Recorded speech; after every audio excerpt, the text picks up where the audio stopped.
The biggest problem that I hear from people when it comes to camping is that they have trouble sleeping. Whether that's due to having an uncomfortable mattress, being too warm, too cold, the light and noise from outside the tent keeping them up at night, or they have a sleep problem like sleep apnea that keeps them up. So today I'm going to address each and every one of those problems so that you can sleep cozy when you're out on your camping trips. For the mattress problem, the solution is really just to invest in a good camping mattress. For a lot of the other solutions, you're not gonna have to spend a lot of money, but for this one, I recommend it. My personal favorite is the Nemo Roamer mattress. It comes in this XL version and then a double version if you are sharing it with a partner. What I like about it is that it's nice and thick, 4 inches thick, so you're never bottoming out on it.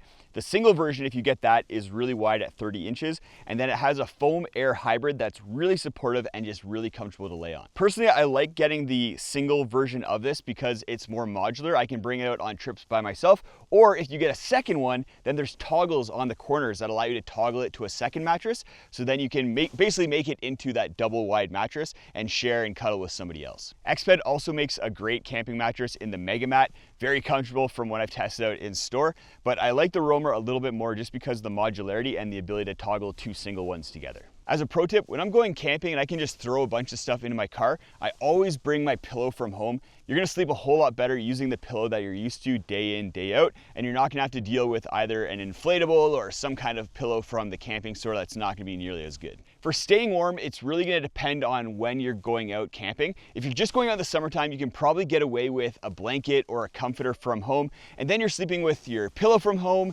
your blanket from home, and then if you pick up a really comfortable mattress, you're probably gonna get a really good night's sleep. Where you're gonna start running into issues is if you live in a colder climate or you're trying to go camping in spring or fall in those shoulder seasons.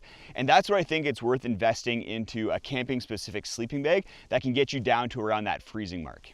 I like the Nemo Jazz sleeping bag for a couple different reasons. First of all, it pairs to the Nemo Roamer sleeping pad. So there's a sleeve on the back end here that allows it to attach so it's not kind of sliding off the sleeping pad over the course of the night. It also has this really nice hood in order to keep your head warm as well as slide your pillow into.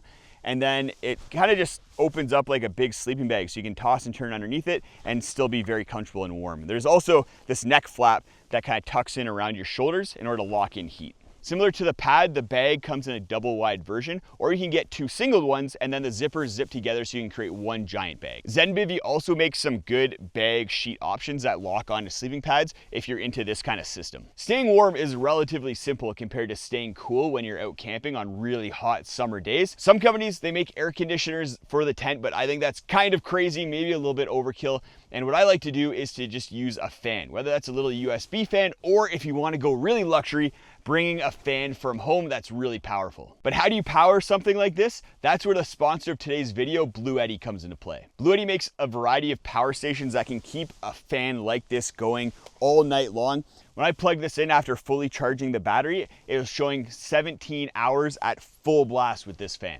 So you can get 2 full nights of fan usage, or you can pair the power station with a solar panel set and then essentially get unlimited power for keeping your electronics and your sleep tools charged. I also have several friends with sleep apnea who have avoided going on camping trips because they've been unable to bring their CPAP, and I think this power station solves that problem. It's powerful enough that it can keep an at-home CPAP machine going all night for 8 hours straight. And if you have a portable CPAP, you'll get even more runtime out of that. The power stations and solar panels are not cheap, but I think they open up a lot of options for camping, and I just tickled the tip of the iceberg. Portable fridge freezers, and like I said, tent air conditioners, even having backup power at home are all options with the different Bluetti kits. Check out Bluetti and all their power stations and solar panels at the links in the video description. Having good ventilation to the outside air is also really important for staying cool inside your tent. I really like the tent that I'm in now, the Nemo Aurora High Rise, because it has these windows on either side of the tent that open up directly to the outside air. So you can get a really good cross breeze, cross draft going because you're not having a fly kind of blocking that airflow. You just get direct access to the outside air. There's a lot of tents out there with good ventilation. Just make sure it's something you're looking at and prioritizing if you're going out in hot summer conditions. Blackout tents like this one from Decathlon are also really good for keeping your tent cool because you don't get the greenhouse effect of sun coming into the tent and heating up that inside air. The added benefit of blackout tents like this is that it addresses that problem of light. If you're camping in the summer, it could get bright as early as 5 a.m. and the sun might not set until 10 p.m. or 11 p.m. I don't know about you, but I need a little bit more sleep than that. So that's where these blackout tents come in. They have really solid flies and then inners so that they block essentially all of the light. Here's a test of me inside this tent compared to a test inside the Aurora High-Rise, which doesn't have the blackout option. This is how dark it is inside the Decathlon Fresh and Black tent. It's pretty dark here. It'd be pretty easy to sleep even though it's pretty bright outside still. This is how dark it is on my phone inside of the Nemo Aurora tent, which is just kind of a standard tent. So you can see that's a pretty big difference. I can see these really popular for people who also might want to take naps in the middle of the day, like maybe if you're going to a concert or a festival. Or if you don't want to be limited by the type of tent that you're using, you can bring an eye mask with you. I've been testing out this one from Manta that also addresses the issue of noise by having built-in earbuds. So it not only blocks out the sun, but also any noise from hooligans on adjacent campsites who won't keep it down when you're trying to sleep. The Manta mask is expensive, but worth it in my opinion, because I have tested the $30 to $50 ones available on Amazon, and I ran into two main issues. The first issue is that when I'm laying on my side, the earbuds on the cheaper versions kind of dig into my head a little bit, put pressure on my ear, and it's not comfortable. On the Manta, they're really low profile and I don't feel them at all. The second issue that I run into with the cheaper versions is that they don't block out light very effectively.